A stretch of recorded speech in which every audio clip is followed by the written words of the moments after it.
Welcome to Look and See Outdoors. Today we're on the Cheaha Silent Trail.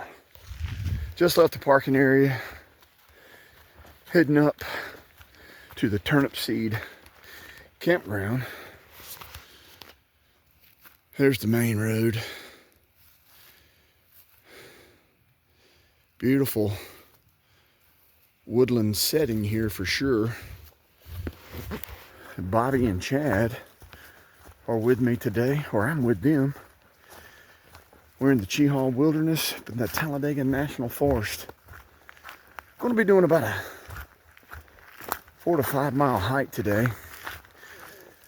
We're climbing with some elevation. Probably going to do a gain of about 900 to 1,000 feet today. It's turned out to be a beautiful day. Look at that beautiful bluebird morning sky. So, going to be talking about some interesting topics today. Probably going to be hitting on some of that missing 411. Getting on that because we're going to be getting into some areas that are, what's the word? That are in that cluster of disappearances. And some of the profiles of those areas, we're definitely like in one right now. Of course, it's early season, but I am in a berry patch. Here is the Turnip Seed campground, which I believe it is officially closed until sometime in March. They opened it up. You can come in here and camp, but you have to walk in. As far as driving in, it's closed. All right, so we're gonna be heading on up this way. If you can see that ridge up through the treetops. And we'll see what this adventure brings us. Well, the Turnip Seed is closed from December 1st, 2025, and we'll reopen tomorrow. I believe that's tomorrow, March 1st. Little kiosk here.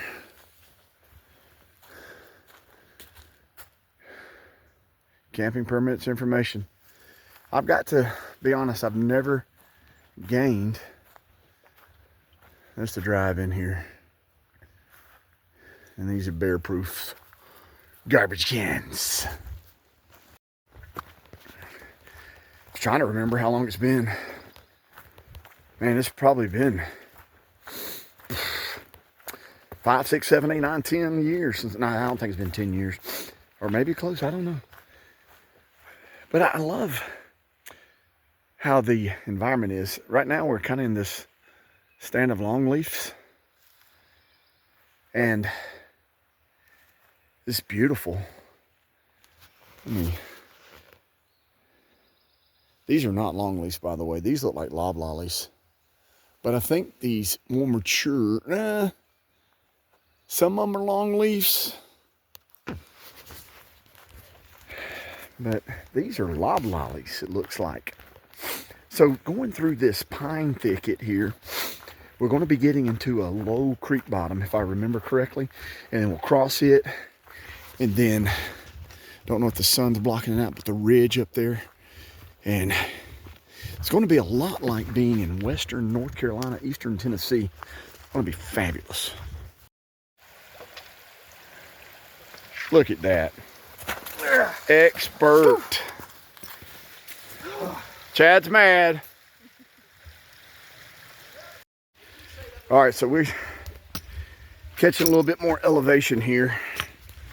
We're getting out of the pines and more into hardwood. Now there are pines in here, but they're not as prolific. Getting into more of the boulder. Earlier I kind of mentioned about the missing 411. David Pilates, very interesting YouTube channel. Check him out, Missing 411.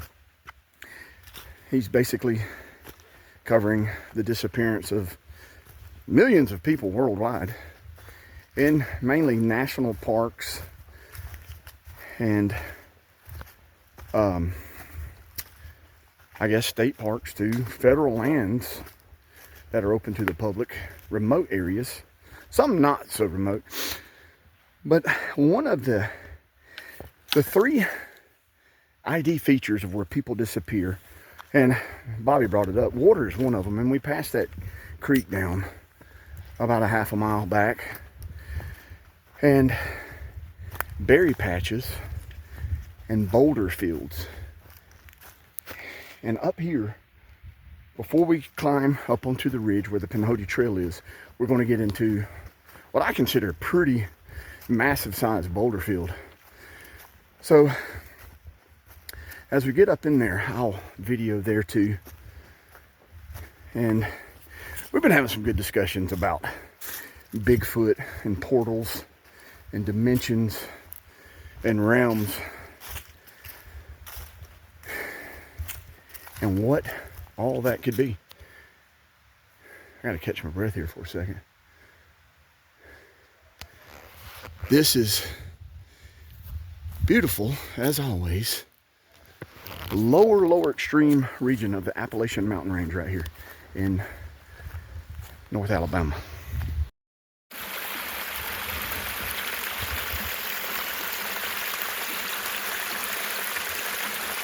That's a beautiful sound too, isn't it? It is nice, yeah. Peaceful. And then it comes on down. Right down there through that conspicuously. All right, so we kind of got on higher up the ridge here. Back down in there is the turnip seed. And we're in this, what I consider a giant, massive boulder field. Y'all agree or disagree? I agree. Agree. We're all in agreement. And we've been discussing the 411 cases. And the boulder field is a significant thing in the disappearance of people. So what is tied to the boulder fields? That's what, and we think it can be some type of a portal that people are getting pulled into and maybe just going to another realm. What y'all think, Bobby, Chad? Another realm, dimension, something. And it's funny, we get to discussing this stuff, and this is, people don't really want to discuss these things because this is late night mystery science theater kind of stuff that doesn't exist. But we know for a fact that there are millions of people worldwide disappearing, never seen again, mysteriously disappearing at that. And when they disappear, everything disappears with them. Like if I'm standing here with all this and I disappear, there's nothing left. There's no backpack, there's no walking stick, no hiking shields, nothing. But as we go, the boulder field gets bigger and the boulders get like size of buildings. So that's our discussion right now. I was just trying to do a little sweep right here of the... Maybe I'll play some music too on his video.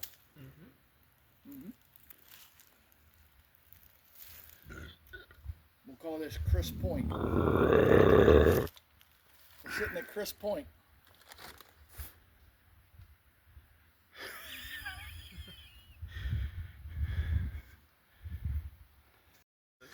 I don't need them. They make Chad and his nerds. They make you go crazy. They make my blood sugar good. You're already crazy. Thanks. What are you? Crazier, maybe? Certified. I don't know where we are, but we're somewhere on the Pinhoti Trail. We're trying to get over to At Christmas Point. McDill. Is it McDill Overlook Point? Yes, sir. So we're over here. Come over here, look at this bonsai tree. Here's one, Bobby, for sure. A natural bonsai. Oh man, that is awesome. Growing, and I don't want to fall down there. That's so cool. Woo! All right, so we've gotten into some deep discussions about the boulder field, and we're right here in the middle of the boulder field. Yeah, we're together. But we're together, so unless we hit two separate portals, which that would really suck. I mean, if I'm gonna go into another dimension, I'd like to go with one of my buddies. But our luck, we'd get in two separate ones. So Bobby spotted this cool little rock shelter. That would be a perfect little shelter, man. Come over here and clean it out. Little did Bobby and Chris know that this was the doorway to another realm. Oh yeah, that is so perfectly. Yeah. Yep, you definitely could take shelter there, man. No doubt. It's a trap. It's a deadfall trap. It's a Sasquatch deadfall trap. We got it. We got it. Oh yeah. You could put a tarp over the backside of it and live in there for however long you Oh, need yeah. to. Natural shelter. Natural. I don't think that's big enough to do that. Well, the better shelter is going to be up here for sure. Yeah, absolutely. With that.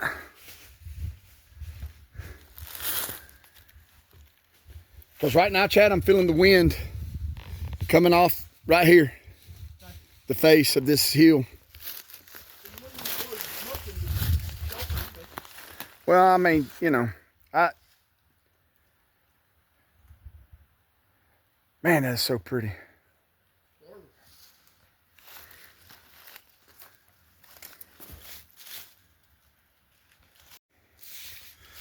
All right, so we're doing a little, we took us a little break up here when that climb right there is pretty much just about 2 miles the whole time, and you're climbing.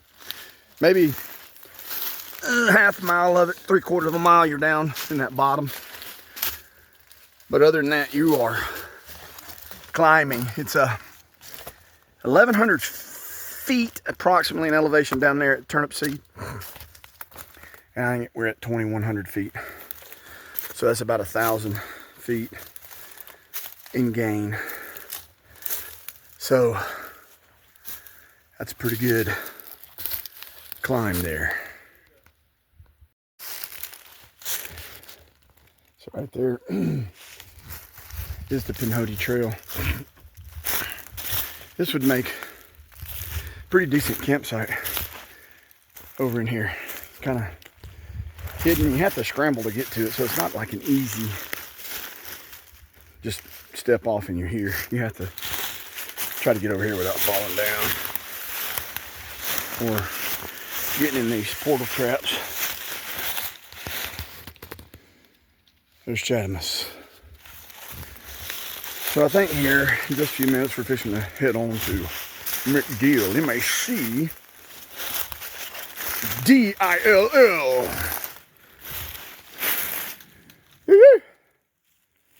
Yeah, Bobby.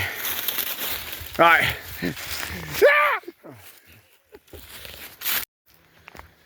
All right, well, we're back on the trail. Look at these views. Alabama the beautiful. There's firewood for days right here. That's why I always bring a saw with me, not to cut green stuff, but which a lot of this you can break by hand, but cut that with a saw, have firewood. You don't need to cut live trees. Not that I'm against cutting live trees. I mean, sometimes you need live trees to make something. But you have to be careful doing that when you get into your national parks and state parks. And rules are a little different in national forests. You can come in here and there's a lot more freedom, but you still have to be careful what you're doing. There are rules and regulations for the national forest, Cheaha Wilderness. Pretty much if you're not doing something, I don't really know what you can't do. You're not supposed to be up here. I don't know. Yeah, just watch yourself. Something about coming to the mountains. Even if it is the lower mountain range here in North Alabama. Earlier in the week I was thinking about something, and I am nothing without Christ. And I come up into these areas and it speaks to me. And I was just thinking about that. I am nothing without Christ. I believe it was Peter that Jesus looked at him and said, "Who do you say I am, Peter?" And Peter said, "You're the living Christ, the Son of God."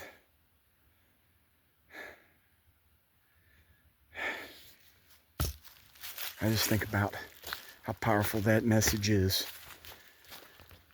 and what it speaks to me, who Jesus is. Man, I just feel so alive right now.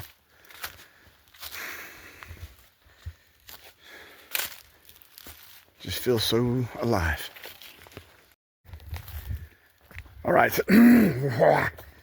All right, so coming up these rocks here back there, I remember coming through here some years ago hiking, and I got up here and exploring around, and man, it would be a cool place to come up here. I think it's actually that little gap back there that is between this outcrop of outcropping, or it's right up in here somewhere. Man, my brain, what's going on? And there was a little area. I was like, man, I could build a rock house here, have a garden over here, because it was an open area with sunshine. And this was in the summertime, so it wouldn't be shaded out. Don't remember exactly where it was, but I'm right here by it. And then it would be like, live like a hobbit up here on this hillside. Look how beautiful this is. Look at that. It's beautiful. That's beautiful. That's beautiful.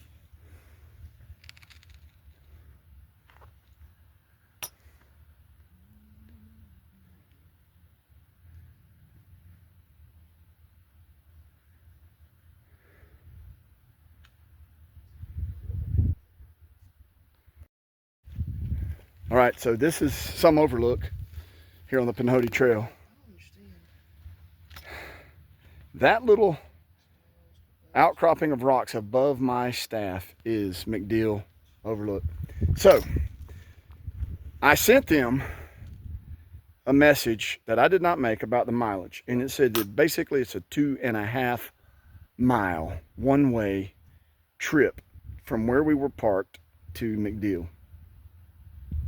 And that's still 400 miles from where we are to where we're supposed to be going.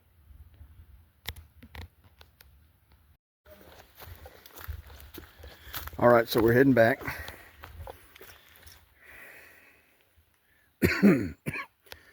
We did not, excuse me. We did not make it to McDill Overlook. The mileage is wrong. So the overlook we were at, I don't know what it's called there, but it was just as nice. And so now we're heading back to our truck. But we probably have 2.5 miles. I think we wound up hiking 4 miles in. The itinerary was saying 2.5 miles to 3 miles in. It was saying 2.5. 2 to 2.5, and then back, so 4 to 5 miles. Something's wrong with the mileage on some of these things that you look up. So y'all be careful when you look up things on Google to try to figure out mileage. We've been in here before, so we kind of knew it was wrong, and we stopped. Probably still had another 2.5 miles before McDill, and we just, said, all right, we're gonna sit here and enjoy this, and we'll come back another day, maybe do an overnight. I don't know, but we're heading back. And it's turned into a gorgeous day. One more time, look at that beautiful bluebird sky. Okay, so earlier we ran into a individual who's a trail maintenance person. And we kind of saw these signs up here, and they're dilapidated and unkept. And really kind of hard to read. And what we learned is that the powers that be now here in the Cheaha Wilderness, they're not allowing signs or even the marks on the trees for like a little index size paint swath to indicate the trail. So this is the Pinhoti Trail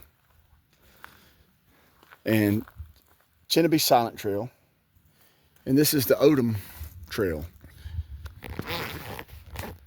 And the sad thing about it, Chad was talking about earlier, if someone's not really familiar with this area, you're going to get up here and you're going to get confused. And it really doesn't make sense. You can't depend on an app up in here, a trail app, because we don't have that good of service. It's hit or miss. But it's just strange that people, this no trace, no, what is it called? No, leave no trace. It's kind of stupid. I get it. You bring your trash in here, carry your trash out. I'm 100% with that. But you know what? Coming in here, having a few signs, marking trail mileage, marking the trail, there's no issue with that. But there are people who have issues with that, and that's just dumb. So now we're going to head back down. We're right at 2 miles from the vehicle. But the good thing about it, we're on the downhill side of it. Yay! So we're heading down. This is reminiscent of North Georgia. This is the trail. And it's not a very long section that it's like this. Thank goodness. But it's funny how you're going and you're doing a good switchback and you're climbing and it's tough on you. But then all of a sudden it's like, screw it. Let's climb this hill right now. And it just almost goes straight up. No switchbacks. Straight up, straight down. And getting older makes you slower. This is pretty steep in here. But we're moving. Always moving. And trying to make sure you place your step correct, because you do not want to tumble down this. I don't know if you can hear that water over there to the left, but that is a good source, and it's coming right out of the hill there, bubbling. Okay, so that part of the Cheaha Silent Trail sucks.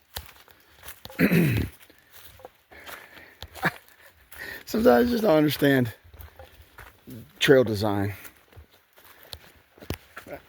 It's all of a sudden it's just straight up the hill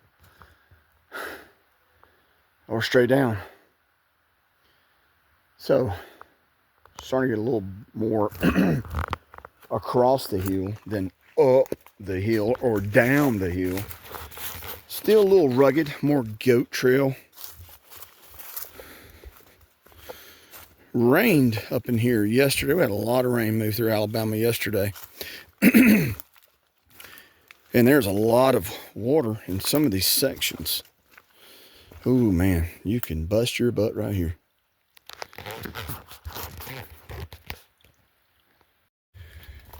Okay, that, man, that quarter mile, half mile section right there sucked. But you need to do stuff that sucks. I mean, check out this terrain. This is not a walk in the park, Kazansky. Who knows what movie that's from? Just a walk in the park, Kazansky. So anyway, man, we're back down here in this boulder field. Look at these big old boulders. As Chatham said, the glaciers moved these down.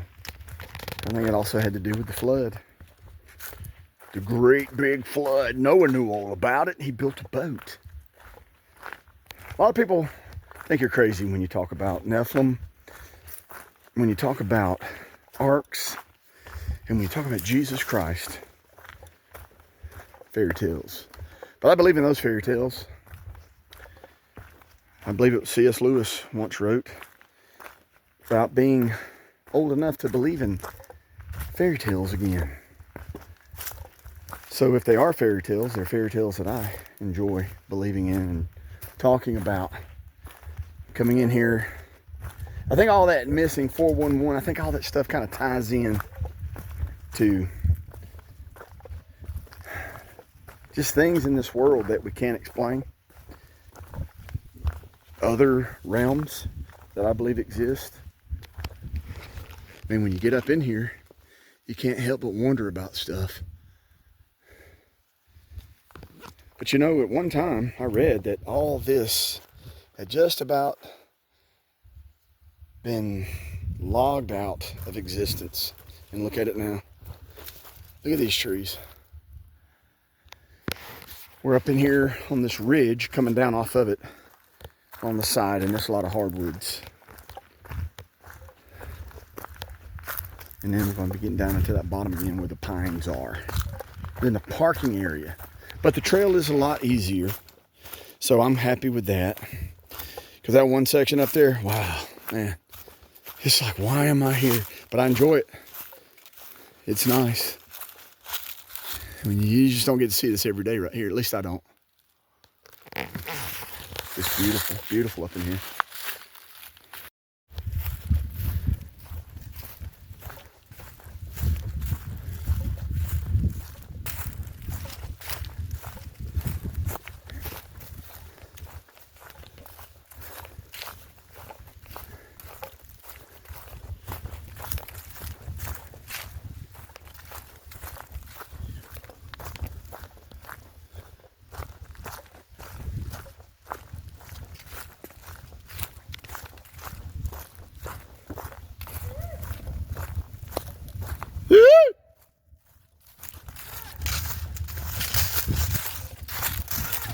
What?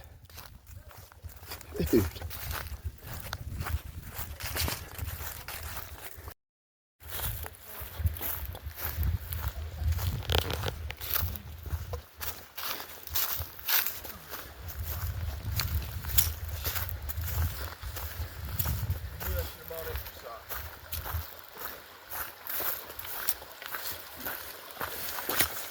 This is gonna go right over that.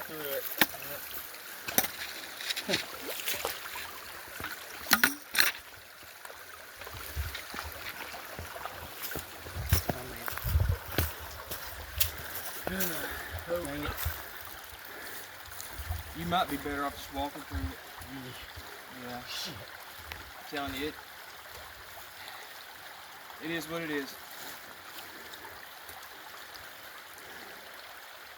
That fucking sucks. Yeah.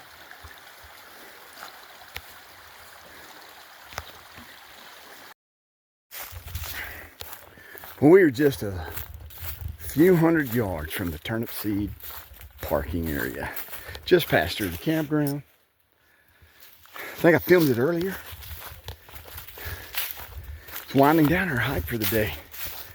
Man, it's been a fantabulous day. None of us disappeared, so none of us are gonna make it to the 411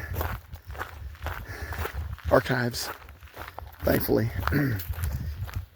But it's always interesting to talk about that subject. And you get into these areas and you kind of wonder what's going on, what's happening here in these wilderness areas.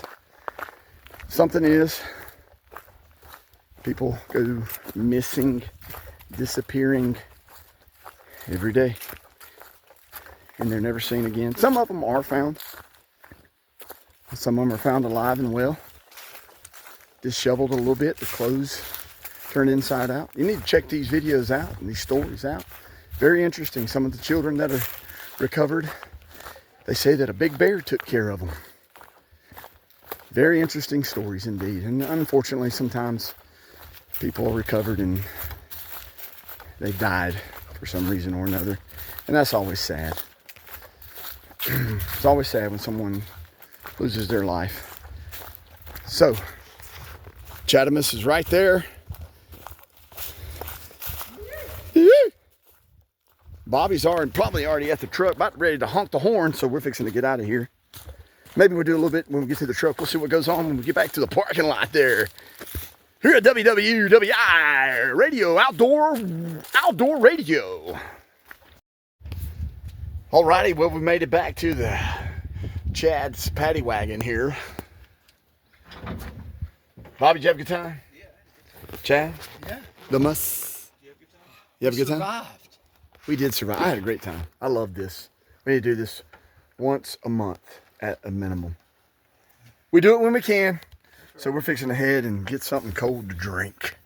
Maybe a good old hamburger. How's that sound, Bobby? Oh, yeah. Man, want a hamburger and some fries? Well, let me see that car. No, maybe. Let me see where I'm at, where we're at. Anyway, so Let me go grab this. we'll see what happens. All right, the hiking trip's over and I'm back at the house, and today I've been just working on more projects. I'm trying to get that laid out for the herb garden. Been doing some more pruning. That's a never-ending job. Been a beautiful day again today. I mean, it's always nice to get out in the sunshine. I mean, that hike yesterday was fantastic. It's a good challenge in there, climbing up out of that bottom there, up on the Cheaha Silent up to the Pinhoti Trail. The mileage that I had looked up was wrong. And I had a feeling it was.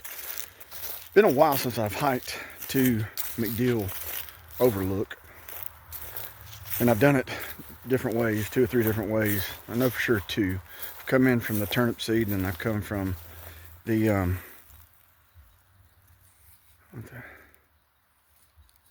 like a daggone rose growing down here in the woods. And I've come from, I guess it's the Cheaha State Park way. There's a parking area there, little thing you walk through. And you're on the, I think it's the Pinhoti Trail there. Anyway, wound up doing, I think, 7 miles. That overlooked where we were. We made a turn around. We sat there and had some lunch and just enjoyed company there for a little bit. I don't know the name of it. I was trying to find it, and I found the name of one, but I think it's on the other side of McDill towards Cheaha. It's called Hernandez Overlook. And I don't think that was it. But anyway, I hope you guys enjoyed the video. Hope y'all enjoy the information we're talking about with the missing 411. That's always an interesting topic. And it's funny how you can talk with some people and they look at you like, you know, you need your tinfoil hat. It is just weird stuff, those stories of how people disappear. And like I said, some of them are recovered. Some of them are alive and well, just a little weary from exposure. But there's always some kind of a weird tale with most of those stories, especially involving the children. Clothes turned inside out, shoes missing. And they're found a ridiculous amount of distance away in a time that just physically couldn't be done by a child, much less even a human, an adult, much less a child. That's what I'm trying to say. So who knows what's going on out there in our state parks and our national parks and forests. There is something along the X-Files kind of way of things. But I hope y'all enjoy it. Please, as always, feel free to leave a comment and hit that like button. And hope y'all enjoyed that adventure. We'll talk at you later. Y'all have a good one.